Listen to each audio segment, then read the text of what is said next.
I'm the current president. I am running for re-election. Hope I can count on you. I've been an advocate since before my twins were born in 2004. I've held different roles. I've held different positions on the PAC. Governance is kind of a key sort of thing for me. So we focused a lot on that at the BCC PAC board as well. And I did do a lot when I was at my elementary PAC on trying to make sure that we had the C&B and we had the processes and we had the protocols, because you want to leave it better than when you found it. That's my belief. This lovely diagram I can take no credit for. It's my lovely friends at Vancouver DPAC, specifically Amanda, who helped create this because it is confusing. This will be in the slide deck, but I'm happy to send it to anybody as a PDF image, and you are free to use it. Just send me an email. It does outline what's going on, and if you'll notice, right, parents are in there all the way across. And it's important because it is a hard landscape to understand, and we are one of the many players in it. So it's important people understand sort of where we fit and how there are different levels. School Act. How many people have read it? Oh, look at you. No, there was two or three. Okay, so it's not scintillating, I grant you, but it's really, really important, and there are sections that are specific to parents, to PACs, to DPACs. If you read nothing else, read those, right? It lists the important rights and responsibilities of parents and students with special needs under the Special Needs Order of the Ministry of Education, right? It's really important you understand it because it forms the foundation of what everybody does. So this is the preamble. I like the preamble. So people will say, oh, it's the preamble, it's not really in the act. You're like, oh, rubbish, it's the preamble. The goal of a democratic society to ensure that all of its members receive an education that enables them to become literate, personally fulfilled, and publicly useful, thereby increasing the strength and contributions to the health and stability of that society. So you can kind of go, well, I don't like that word or this word, but the nugget, the essence of it is very, very clear, right? And that's for everybody, all. Parents' rights and responsibilities. So we're part of the system. We have our rights and responsibilities, and we need to remember that. We have the right to be informed. We have the right to receive certain documentation when we asked. We have the right to consult and to be consulted. It's both ways, right? It's mutually beneficial, mutually respectful. We can provide volunteer services. We can examine school records. We can be held liable, right? If we're with or separately from our children for a property of school board that is destroyed, damaged, lost, or converted, right? It's that same thing as everybody in the group owns rights and responsibilities, both sides. We can appeal a board decision. That's actually the session that John and Paula are leading currently right now, and we're also recording that so you won't miss it, and we will share the deck. This is called Regulations and Ordering Council related to the School Act. So there are lots of things that are sort of an extension or a byproduct of the School Act, things that are made as ministerial orders, orders in council. So if you look at this list here, you'll see things like school calendar regulation. There's an obligation that says must devise a school calendar, must communicate with parents by X date. Right? Those are hard-coded, for lack of better phrasing. And they get updated regularly. Mandate for the school system. There is such a thing. People don't like it when I say education is like a business, but what I mean by that is it's not a business in that sense, but it runs like a business. It has a mission, it has a mandate, it has policies, it has guidelines, it's responsible to its stakeholders, you. Right? So in that way, it has a lot of things that it must do. Right? And as a operations of some form, we as stakeholders hold it accountable. Here's another one, ministerial orders related to the School Act. This list grows all the time. So some of them, examination order, student record order, grad. One of the ones, the menstrual products. Everybody remembers the announcement? That became a change to an existing ministerial order to ensure that that was encapsulated in there. So the ministerial order had existed, they updated it, right? So that it's hard-coded, right? It's the thing of, yes, you must do this, here's where it is written. PAC, DPAC, and BCC PAC. What's the difference? Do you guys get that question? I get that question. So the diagram that I showed you from Vancouver DPAC, right, that explained it really well. You have PACs at the school level, you have DPACs at the district level, and you have BCC PAC at the provincial level. PACs can advise the school administration on any matter relating to public ed and support parents. DPAC advises the school district and supports PACs. BCC PAC gets involved on public ed and related matters at the provincial level, and we support DPACs and PACs. So you see how it all connects. There's a synergy and there's a connection, and don't underestimate the value of that connection and your role among the other educational stakeholders. District PACs, they're in the School Act. They exist. They have to. If we had 61 districts instead of 60, we would have 61 DPACs instead of 60, right? They're there in the School Act. You are the official representative body of parents and guardians in your district. You are a stakeholder at the table. You have the same privileges as BCTF, as CUPE, as any of the other stakeholders. You have that table and you have those rights. You, of course, need to have bylaws. You, of course, need to have clear operating procedures. And you are composed of, run, and managed by parents. I keep driving that point home. It doesn't happen so much at the DPAC level, but at the PAC level, that can sometimes get murky, and it shouldn't. The School Act is very clear. Very clear. I am very clear. The business of DPAC shall be unbiased in respect of race, color, religion, politics, family status, gender, sexual orientation, or physical or mental ability. It's back to the all. It's back to diversity. It's back to being inclusive. And it is not a forum for discussion of any individual, be that staff or parents. You all get that, but it's important to keep saying it. And I'm sure you've all been to PAC meetings where you've got somebody that just wants to go there.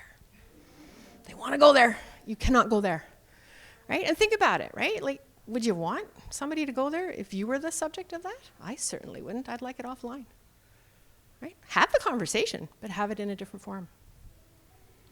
District stakeholder, as I mentioned, a DPAC.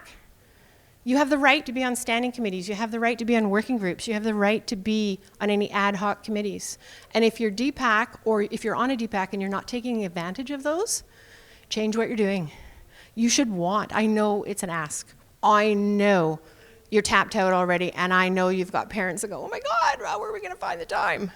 Somehow, figure out, get more people on your DPAC, get more people involved. Maybe they just do the committee work, but they don't serve on the executive, right? There are different ways to look at it, but you have a voice at those tables.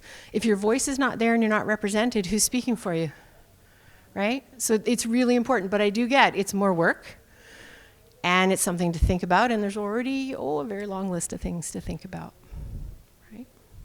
But it's important because the other groups, and I've said this before, and the groups know that I say it, is it's not meant to be sounding negative, but of all the groups, all the stakeholders at any one of those district tables or even the provincial table, the parent groups are the only ones that don't have workers in the system. So your perspective is quite different when you're at the table. Because they're parents, for sure. But when they're at those tables, they're not there as parents first. They're there as workers first. You are there as parents first, right? Role of DPAC. I'm preaching to the choir probably, and I've probably already said it. You're elected parent representatives. You assist parents in forming a PAC. If the school doesn't have one, they might need some help in creating one. That's you. You help members on your PACs and individual parents figure out how to navigate your local district. They don't know who to talk to. You do, right? DPAC does, because they're having meetings already, so they know who the people are in the system. And if you're on a DPAC, I'm hoping you're doing that. And if there's somebody from a PAC who has a DPAC that's not doing that, call them out on it. That's their role.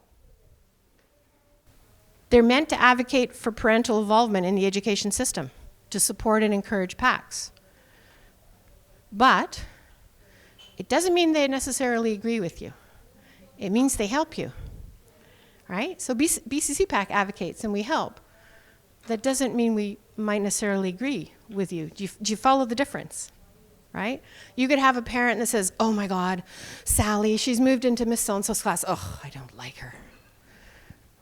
Right? What do you do with that? You know what to do with it. Your politically correct answer is not the one that mom wants to hear, right? Right? So there's a difference between advocacy and there's a difference between hearing something that you have to manage a little bit differently. That's not easy, by no stretch, but it's important. There's different levels of representation within your DPAC. You have your DPAC executives. You have voted them on. They have a job, they have a role, they have responsibilities.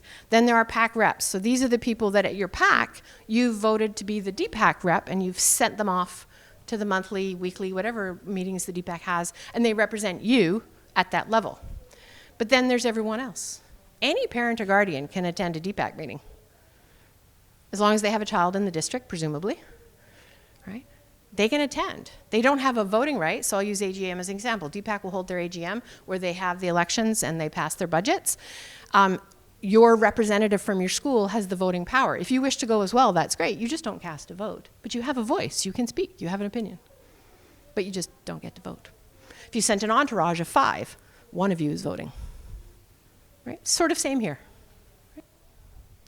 They're elected, right? As I mentioned. The DPAC rep is sometimes in bylaws, sometimes it's not. Some people do it as an election, some people do it as an appointment afterwards, because it's hard to say, hey, I'm really having a hard time getting people to run for office. Hey, anybody want to be a DPAC rep? Everybody goes, I'm not looking. And they put their heads down, right? So different PACs do it differently. The important thing there is have one. Have one. Even if you share it. Right? We're all really busy. So if there's 2 people that share it or 3 people that share it, as long as you're sharing the information back, then you're getting the job done. Right? And the DPAC is important because sometimes in a PAC, you think you're the only one. And I mean that could be positive or negative. But you might think you're the only one. Odds are you're not. Right? Good or bad. You're likely there's others. So at the DPAC level, that's when that comes to light, because they then can be the voice for all in the district. PACs, they're in the School Act. But yes, you do need to have bylaws just like your DPAC friends. You are the collective voices of parents in your school community. And again, composed of, run and managed by parents. Right? You've heard the stories, because I have. There are school PACs where there's administrative teams that are just pushing the envelope on that one, and my answer is push back. They know it's not their role. They know. You know it's yours. And it's not adversarial, it's a very calm discussion of, the School Act says this. Here's what I understand to be the case. They don't vote, but I do recommend that you have them at your meetings. There's some information they have that you need, right? And you need that connected relationship. You need to be connected with the administrators at your school, right? You want to have a collegial relationship, a connected relationship. It's for the benefit of everybody that you do. But each of you has roles and responsibilities. Right? Business of the PAC, same as a DPAC. It's about all, it's about everyone. It's about diversity, it's about inclusion, and it's not about calling out specific people, specific instances. Those can be handled through other means, and there are many other means to handle those. Right? And as PAC chair, if some of you are PAC chairs, you know, you can have a meeting with your administrators. Merely ask for one. Bring an issue forward. They may or may not be aware. It's like most things. We can't all be aware of everything. Sometimes somebody needs to inform us. That's okay. Purposes of a PAC. It looks like you have more, doesn't it? You can advise the school and you can give them feedback. So I'm just going to put it out there. You know what that means, right? Doesn't mean you can tell them what to do. Let's be clear. I've sat in PAC meetings. I want the school to do this. Yeah, that's not actually our role. But if you have that really good working relationship and you have that connectivity, then you know that when you're expressing a, hey, I have a concern about this, or hey, we had this idea, then they'll be listening to you, right? So you can make your points known differently, going in and saying, oh my God, I really wish you wouldn't do that. That's not going to get a whole lot of generous listening, right? And in fairness, depending what you're asking for, it might not be appropriate for lots of reasons. Communicating with parents, oh, so key, right? There's so much for parents to know. And they do rely on the PACs to share the information that they're not necessarily getting, right? So information you learn today, they're not necessarily here. You need to share it back. And see the bottom one, advise and participate in the activities of DPAC. I encourage you to do that. Rotate through, find one person, find 5 people. Just show up for meetings. Have different people attend different meetings, because you know how it is. Minutes of a meeting don't really cover the meeting. They'll give you the nuggets of business, and that's good. But sometimes being at the meeting is hearing the context. Sometimes it's connecting with people that are there as well. That's when you have those quote unquote water cooler conversations, right? Because you can be there and you can say, oh yes, I just saw you last month. Hey, by the way, right? You develop those relationships with the other stakeholders, with the DPAC, with the parents, with the staff. PACs and DPACs are not required to register as a nonprofit under the BC Societies Act. Really, you're not, and you don't want to. It's complicated. It costs money. There's lots of things you have to do. You don't need to. We are. We're different. We're a nonprofit. So, you know, we report to CRA, we have bylaws, we go to the Society's registrar, we pay the fee. There's certain things we have to do. When we pass the bylaw changes tomorrow, we have to then submit them. They have to be signed, right? It's quite a lot. You have most of the bits and pieces, but it's an extra step you truly don't need to do. If you've got good solid bylaws and you're doing the things you need, recording your minutes, having your AGM, having your elections, then you've pretty much covered off what you need to. Meeting guests. This comes up a lot. And it's different for PAC and DPAC, yet it's the same. You can have guests at your meeting, but they need to be invited, right? It is your meeting. To the best of my knowledge, you cannot go into any school and all of a sudden join the staff meeting, SAC meeting, they all have different terms for it. You can't, you need to be an invited guest. And in many cases, there are opportunities where you should be, because it has to do with something that has to do with the students and the parents, and there's a connectivity. Absolutely, you should be. It works in reverse just the same. You're probably happy to have them at the meeting, invite them in. So either it's a standing invitation, come when you feel like it, or hey, let me know, or hey, maybe you appoint a teacher rep, or maybe you have a student rep, or maybe you have both, right? At my high school, there's a student rep and a teacher rep, and it's a standing invitation, and they are there at every PAC meeting. And the principal is there at every PAC meeting. Because those are the voices that you need in the room if you're going to be discussing something that's related to the students. Because we only have one view, right? We're not in the schools from 9 to 3. We have one view. And our view is valid, but so is theirs, right? Trustees, they can attend as invited guests. Do they have a vote? No. None of your invited guests do, because they're not the elected members of your PAC and DPAC. Can they offer you information? Yes. Can they offer you opinion? Sure. Can they vote? No. Right. Can they be unhappy with your decision? Sure. Is it yours? Yes. Right. They're for parents and children at the school. They're for parents and children in the district. But again, embrace the administrators and the teachers. You want that working relationship. You don't want a them and us. You want a we.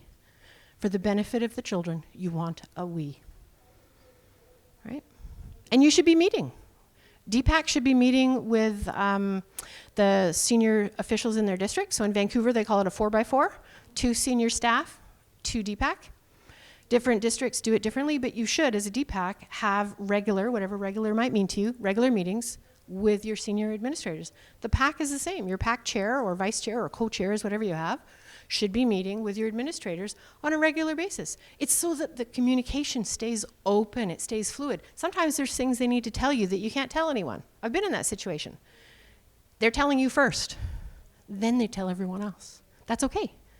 That's a lovely level of trust, right?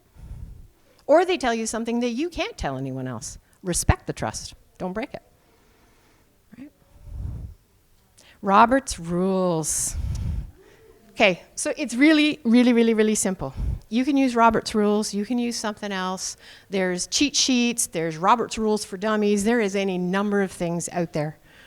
It's really meant that you have business that is conducted fairly and full participation. And you've seen it. There are good meeting leaders and there are less good meeting leaders. Robert's rules actually does help with that. You have an agenda. Maybe it's standing items, maybe it's not. Maybe some are standing and some are fluid. But it gives you the parameters under which you can work. And then weave it into your bylaws. Because if you have a clause like ours, right, basically says if we haven't covered it, Robert's rules got it. because Robert's Rules is a tome. Like really, it's like this big. And the font is like really, really small. But it covers everything, everything. So if you have that in, it's kind of a nice catch-all to say, well, if we haven't covered it, whatever Robert's Rules says we're good with, right? But it does help with just keeping meetings as they're meant to be. If your PAC wants to socialize, have your meeting first, socialize second. Cover off your business, right? PACs and DPACs are not required to fundraise. It's not in the School Act. But most choose or feel obligated to do so. If I had my magic wand, are you hearing me, Trevor? I'm just kidding. Sorry, man. I would love that PACs would stop fundraising, full stop, all of us. Right? Yeah. But I don't have that magic wand, and inequities still exist. And in fact, the fundraising sometimes exasperates the inequities. So it's another in the list of things we'd all like to change, and it will take time. It will truly take time. But you are not obligated to do so. But it's also a huge cultural shift. There are some PACs, oh my God, they love to fundraise. It's like the high point of the entire year, right? And you understand, who's the loser at the end of the day? The kids in the classroom. If you just stopped, you had $10,000 one day and next day you had none, who loses? It's the kids. Nobody wants to do that, right? You don't want to be the one that does that. Communications with transparency. What's an easy way to put this? I have a PR, communications, marketing background, and my belief is always get in front of the bus. If you know that that stuff's coming down that hill, get in front, right? People may not always agree with what you say, but if you are honest and you are out in front and you're communicating and you're transparent to the most that you can be, then you've done all you can, right? They're still maybe going to rail at you, but you have done all the due diligence that you truly can. They can't ask for more, right? Get in front of the bus, though. If you know there's a problem coming, work with the admin team, whatever the problem is, and figure out how to bring the temperature down, right? Because having the temperature go up, people lose sight of facts. They get all emotional, which is fine, but it has a time and a place. Facts are what you're focusing on. Communications, right? Your financial stuff, your agendas, your minutes. It all should be publicly available, however you are able to do that. Somebody asked, can they see it? Of course they can. Of course they can, right? Committee lists, newsletters, emails, however it is you're able to communicate as much as you can. Don't feel you're overburdening them with communication or you've sent one too many emails. Keep sending them, right? How many times does it take to hit a person with a message before it actually sinks in? Anybody know the number? 7, thank you. 7 hits. You send one email, it just goes into the ether, right? Even if your parents didn't have busy lives and didn't have a million things to do like you, it would still not resonate with them because it's one. You need multiple. What's in a message? It's the core thing you're trying to say. So whether you're saying, hey, we've got an assembly, hey, they've taken hip hop and they're doing a presentation, like whatever it is you're messaging about, why are you doing it, what you're doing, and why your community should care. Tell them that. You've got them. Find an emotional hook. And it isn't, oh my gosh, because our kids, yeah, they've heard that before. Give them a reason. They will gladly support you if you're clear in your message and if you're clear in your communications. They want the communications. High school is a perfect example. There's no parents dropping kids off anymore. Like I never go to the school because I don't need to, right? But I go for PAC meetings and I'm happy to receive the communication because that's how I'm informed of things I'm not necessarily on the ground to find out about. Social media. Yeah. You designate a spokesperson. So you can do that in your bylaws. Now the spokesperson can delegate down, absolutely, but you designate somebody. In our case in the bylaws, it's the president. The president is the official spokesperson. If I choose to delegate, I can do that. And you might. It might depend on the topic. It might depend on the thing. You might need to. You might be sick. You might be away. Lots of reasons. Right? It's common sense. Do you need to be on social media? It's up to you. At a PAC level, it varies. Some people are, some people are not. Some people have a blog. Some people stick with newsletters. Do as much as you can. Communicate as many ways as you can. As a DPAC, I would suggest, yeah, you probably need to be on a number of channels for social media because your parents are consuming differently, right?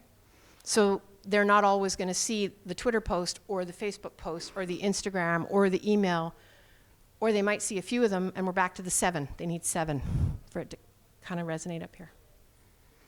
Simple stuff, common sense, common courtesy. If you wouldn't say it in polite company, don't say it. And don't get into a he said, she said war. That won't help you because you won't win, right? If somebody doesn't agree with you, that's where they're sitting. I don't know that you will ever convince some people, so don't try, right? And you see that all the time on social media right now. Use it to inform and to educate. Don't rant. It doesn't look good on you. Hacks, haters, and trolls. Yeah. Spot one, don't become one. Yeah. You can't always spot them, right? But if your communications is meant to inform and to educate, then just stay your course, right? Make that your path. Somebody takes you whatever, rants, let it go. You don't need to answer. Nothing says you have to answer. Media. This one is, if you have an issue in your area, the media may seek you out. Whether you're PAC or DPAC, it won't matter. You know why they're seeking you out? They love a story. They love those nuggets of, oh, juicy gossip. I hate so-and-so. They hate this. Oh, this is fractious. That sells news. You don't have to reply to a request from the media. You need to think about it. You need to think about whether or not it's to your advantage. You don't have to answer the questions. If I say, what do you think of bananas? You can say, oh, I don't want to talk about bananas. Pose a statement or an answer back that says the point you're trying to make back to your core message. You don't actually have to answer the question you've been asked. The reporter will very quickly figure out that you're smart, and they'll figure out another way to come around. Keep saying your 3 points, your 2 points, your 1 point. Just repeat it. They'll figure it out, and they'll stop asking that question, right? Or don't reply. They may ask you something that's not yours to answer. So a good example was the issues up in Kelowna. I had a couple of reporters call me. I phoned Sarah Shakespeare, and I said, I'm punting over to you, not touching this. It's not mine to touch. It's yours. She's like, yep, already talked to them. I'm like, good, we're good, right? But they're asking lots of people. They're asking lots of people because they're looking for that other angle that the first 10 people they talk to doesn't have. They're not terrible people. They just have a job to do, and the job is to sell news. Right? Same thing, common courtesy, common sense. And you don't need to comment on everything. There are many requests. I don't touch them because they're not mine to comment on. Right? And remember, you have other avenues. If there's some kind of issue that you need to deal with at a PAC or a DPAC level, you have other avenues to address that. I would suggest that media and or social media may not be the one that serves you well, right? Depending what the issue is. Advocating, yes, but if you've got an issue that needs a solution, connect with the people that can help solve that solution of which you are a part of. Does that make sense? And not all attention is good attention. Right? Ask anybody who's been in the spotlight on social media or in the media. Not all attention is good attention. And sometimes you get more than you bargain for. Nonpartisan and political? Yes. You can be nonpartisan and political. Okay, so nonpartisan. The reason you're nonpartisan is back to when I said you represent all the parents. You don't know that they all believe in a certain thing or lean a certain way or have an opinion about this party or that party. So you are nonpartisan. We are nonpartisan. That doesn't mean you can't be political. You can then have an opinion or advocate about something in the democracy in which you live is not going maybe as you might think it should for the benefit of the students, for the benefit of parents and families. That's okay. So that doesn't mean you're partisan. It means you can advocate and it will sound political, and you can remain nonpartisan. Have I still lost you? Yep. How to better explain? Yes, thank you. Politically active, but not taking sides. But I don't mean politically active. I don't mean you're going to the next rally and you're holding up a sign. What you're saying is, I live in a democracy. My right in a democracy is to speak up, which I'll touch on in advocacy, right? As a person, I can speak up about any issue in a democracy. I have that right. We live in a great country. Well, you're nonpartisan but I don't know, I can't think of a good example, but there was an issue that was big enough, or you inform your parents' community with the facts. Did they know A, B, C, D, E, F, G? Did they know this? Because lots of times people don't always know all the facts. They heard something that somebody told them that somebody told them. You know the telephone conversation? By the time it gets to the last person, it's lost. Right? And the nuggets of the facts, long lost.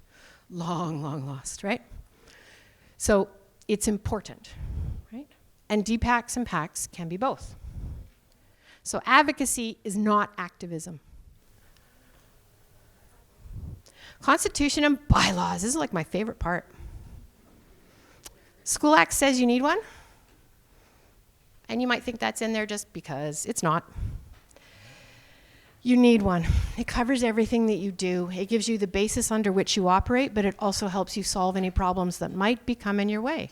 Good example might be, who's on the executive? What are their titles? What are their roles? How long can they be there? How do they get elected? Right? Had a lady once, she was like, we've had a PAC chair for 7 years, what do I do? We don't want her there anymore. Well, it's a democratically elected process. Do you have bylaws? No. You know where that conversation went, right?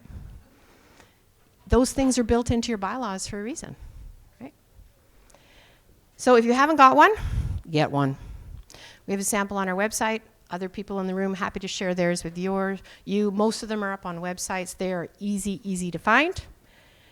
And you need to review and update them. You don't make them at one point way over here and then run away and leave them, right? They're like policies, they're like procedures. They evolve as you do.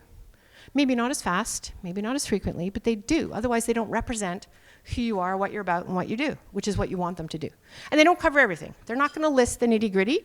That's what policies and procedures are for. And at a PAC level, it might not be policies. It just might be a list of here's how we roll. Here's what we do. Right? Constitution and bylaws is a living document, should be well known to everyone. Copies should be available. And you should reference them if you need them. I know it's boring, it's not scintillating nighttime reading, but if you put some effort into it and you establish them as you need them, then changing them becomes really quite easy, right? Because you don't change them every 5 minutes. I mean, that's not necessary, but it keeps you current. Not having constitution and bylaws is much worse and more challenging than the effort to create them and maintain them. So if you think it's not worth the effort, it is. If you don't have them, it's nasty. Because you have no rules which govern how you operate. So you could have the person who stays too long. You could have the person, like, you need it to articulate what you're about, how you govern. You don't have that, anything's up for grabs. And you don't want that. Because not all people are going to play by the rules that you think they're going to play by. Purpose. It states why you exist, and it's your operating rules. Okay? It doesn't have to be long. I have a slide coming up, and I'll happily share the one from my elementary school because I helped them revise it. They hadn't been done in a decade. That's too many years, by the way. Right?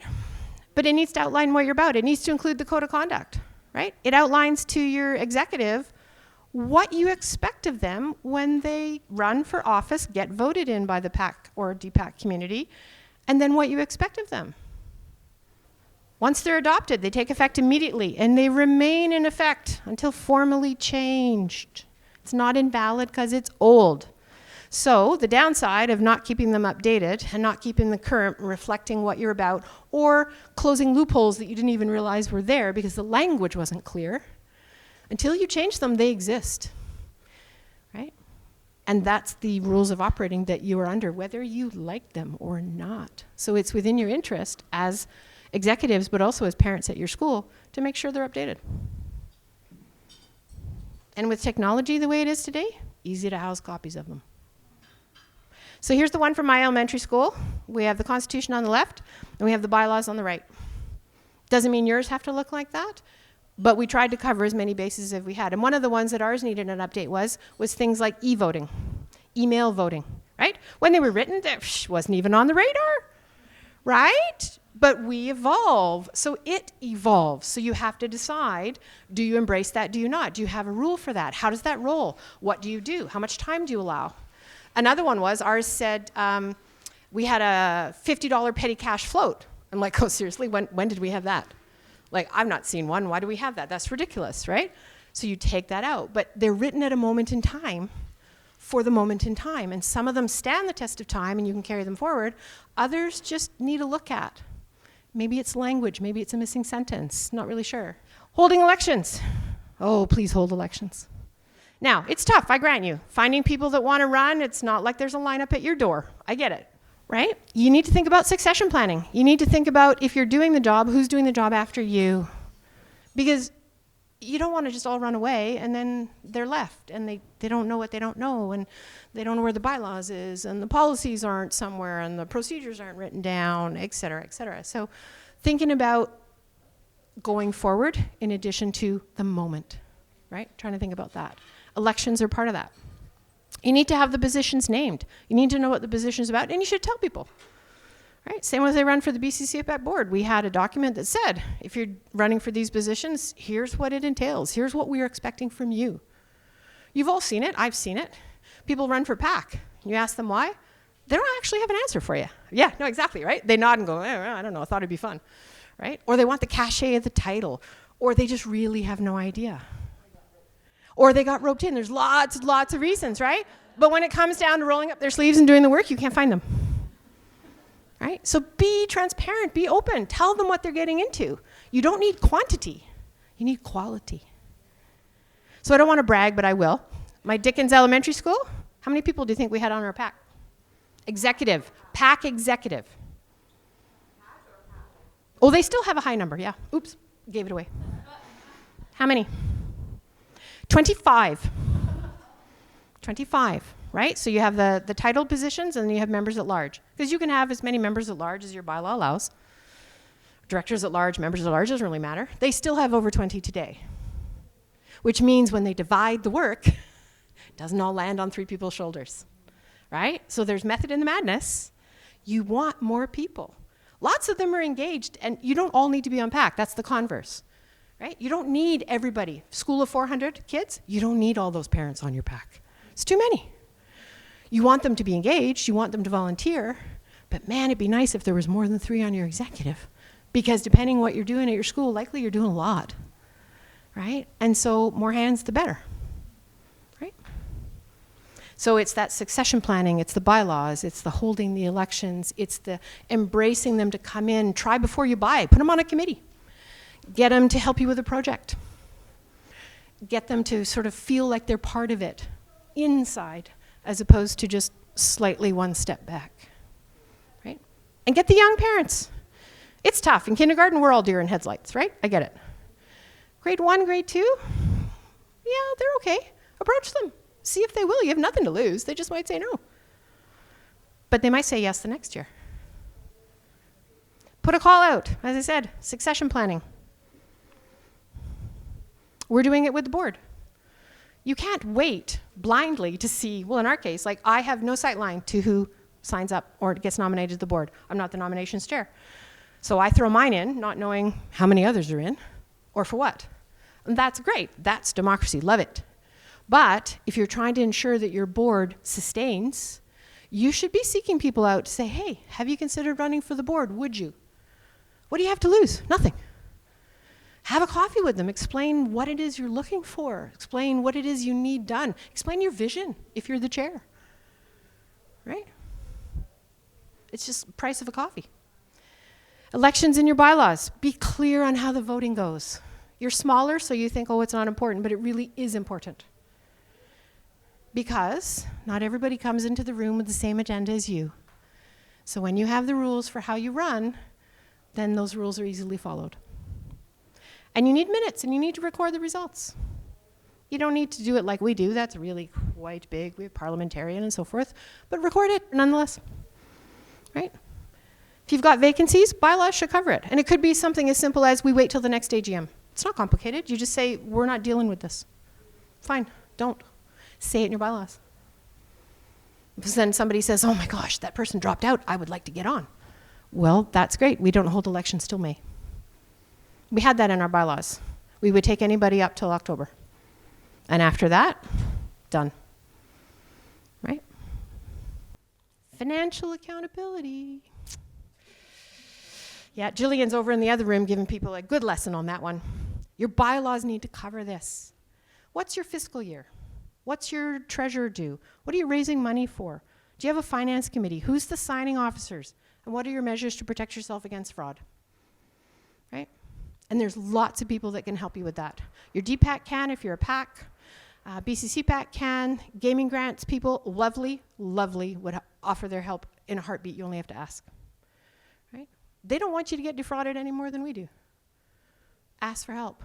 Nobody expects everybody to know this stuff, but you couldn't. It's back to the collective, right? Ask people. Creating it for the first time, I've already touched on this. If you're going to do a major review or the first time, pay close attention to details, find some others, find pieces you like. Don't reinvent the wheel. Copy, paste, and move on, right? Somebody's probably already written it, and it's probably pretty good. If it needs a nuance change for you, change it. Can be done. And all parents should express their views. You need your parent community to sanction them, because that's what you're operating under and with. Updating them, also touched on this. They belong to the membership, right? They do not belong to the executive. Involve your parent community. Let them know you're updating the CMB. Ask them for input. You might get somebody who goes, oh my God, it's about time, right? There's many ways that you can get their input and their feedback. You can have a committee that decides they're going to do some wholesome changes and then put out their recommendations to the parents. Different ways to approach it, but seek out your parents. Review them annually. So what I mean by review is all you need to do is make them an agenda item and say, okay, we've read through them. Is there anything that's just not quite right now? Your answer might be no, it's all good, keep going. But you may look at them and go, oh, yeah, no, that's problematic. And fix it, right? So it's like for us, committee terms of reference. Terms of reference says we review them annually. That could just mean we read them to see if it wasn't exactly the way we meant it to be and it just needs to be shifted. Or we may say, yeah, no, it's totally good, let's go. But you've at least reviewed it. You've taken the time, you considered it, and then you act based on what the consideration was. Personal information. It falls under PIPA, which is the Personal Information and Privacy Act. It applies to personal information.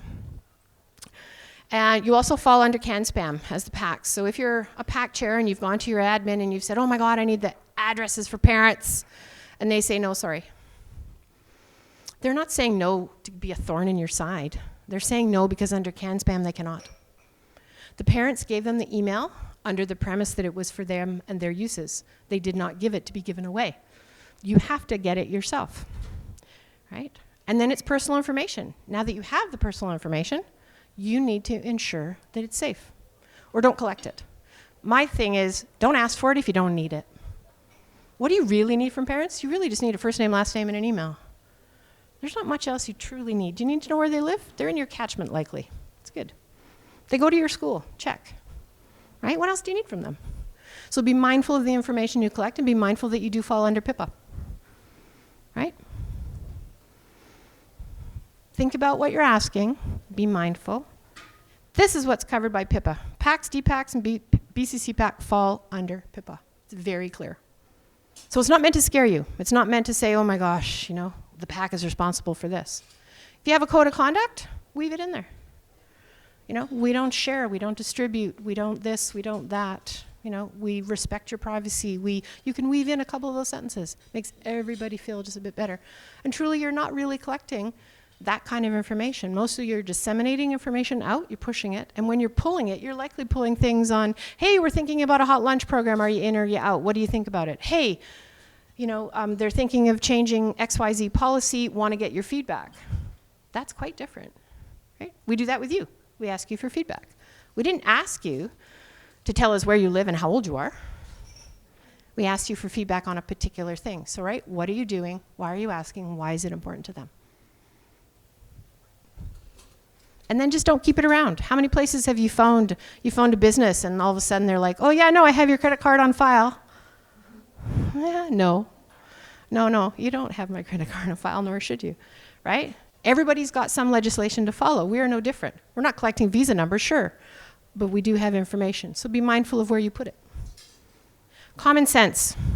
All PIPA does is create common sense rules for collecting, using, and sharing personal information, right? As I mentioned, it really is when you decide to collect personal information, that's what it falls under. But because it's 2019, photographs and videotapes are also considered personal information, right? So just be aware of that. Doesn't mean you shouldn't do it. And you're different from a school. So if I'm in the school might have taken a video of my kid in it. I've already signed the media permission form, likely. Or I have not, and my kid is not in the video, right? You have that right, you have that option. So if you're gonna post somebody's picture on Facebook because you had a school carnival and it was really awesome, maybe just check in with that person. Maybe they don't want their face on Facebook, right? It's easy to do. We can help. We can always help. We've got stuff on the website. We have the leadership manual. We have the C&B. We have sample of many things. And if we don't have them, ask us, and I'm sure we can find one somewhere. I'm happy to share mine. You can call the office. Paula usually answers, and she is a wealth of information. So you're not alone, and you have each other, right? I said, odds are somebody's done it. You don't need to reinvent the wheel. You just need to share a piece of that wheel. So I'm going to leave it there. Thank you.